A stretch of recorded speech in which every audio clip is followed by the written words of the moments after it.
માનવ પ્રકૃતિ કેન્દ્ર દ્વારા દર વર્ષની જેમ આ વર્ષે પણ વૈદિક હોળી થકી પર્યાવરણ જાગૃતિનો સંદેશ આપતો કાર્યક્રમ યોજાયો. માનવ પ્રકૃતિ કેન્દ્ર એ પર્યાવરણ સંબંધી કાર્ય કરતી સંસ્થા છે. પ્રદૂષણ મુક્ત વાતાવરણ માટે વૈદિક હોળી ઉત્તમ સ્ત્રોત છે. વૈદિક હોળી એટલે શું એ જણાવ્યું હતું કે વૈદિક હોળી જેમાં ફક્ત છાણા, ઘાસ, વૈદિક વસ્તુઓ, કપૂર, હળદર, ગુગ્ગળ, અશ્વગંધા, હવન સામગ્રી, ગાયનું ઘી, ગાયનું છાણ વગેરેનો ઉપયોગ કરીને હોળી પ્રગટાવવામાં આવે છે.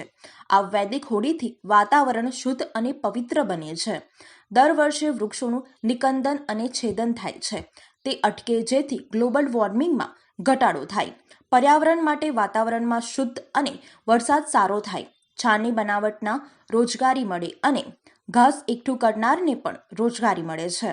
વૈદિક હોળી પ્રગટાવવાથી વાતાવરણમાંથી ઝેરી કીટાણુઓ નાશ પામે છે. તેમજ વૃક્ષોનું નિકંદન અટકાવવાથી ઘણા બધા વૃક્ષો બચે છે, જેથી વૃક્ષો માનવ જીવન તેમજ પશુ પક્ષીઓ માટે ખૂબ જ જરૂરી છે. માનવ પ્રકૃતિ કેન્દ્ર 15 વર્ષથી આ ઝુંબેશ ચલાવે છે, જેમાં તેમણે 1 લાખથી વધુ લાકડું બચાવ્યું છે, 500થી વધુ વૃક્ષોનું નિકંદન થતાં અટકાવ્યું છે. આ કાર્યક્રમમાં વડોદરામાં 200થી 300 સોસાયટી પહેલા જોડાયા છે. હવે જનજાગૃતિ આવતા વધુને વધુ સહકાર મળતા 500થી વધુ સોસાયટીઓ વૈદિક હોળી પ્રગટાવવા માટે તૈયાર થઈ છે.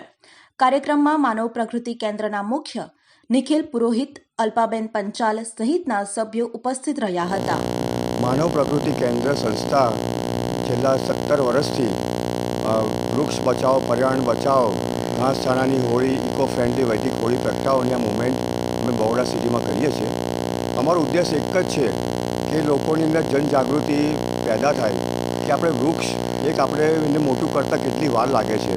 તો આપણે હોળીના તહેવારની અંદર આપણે આડેધડ વૃક્ષોનું જે કાપીને આપણે લાકડુનો જે ઉપયોગ કરીએ છીએ મોટા પાયે, એને બદલે થોડુંક હટીને જો ઘાસચારાની હોળી અને થોડીક એવી રીતે ઇકો ફ્રેન્ડલી હોળી જો પ્રગટાવવામાં આવે તો હજારો મણ લાકડું આપણું સેવ થઈ શકે એમ છે અને વૃક્ષોની પણ આપણને બચત થઈ શકે એમ છે.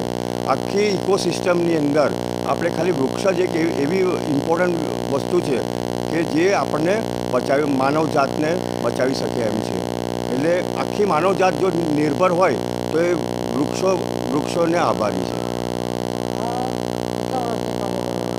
અમે છેલ્લા 17 વર્ષથી આ કામ કરીએ છીએ બરોડા સિટીમાં અને હવે ધીરે ધીરે હવે એની અંદર અવેરનેસ આવી રહી છે લોકોની અંદર.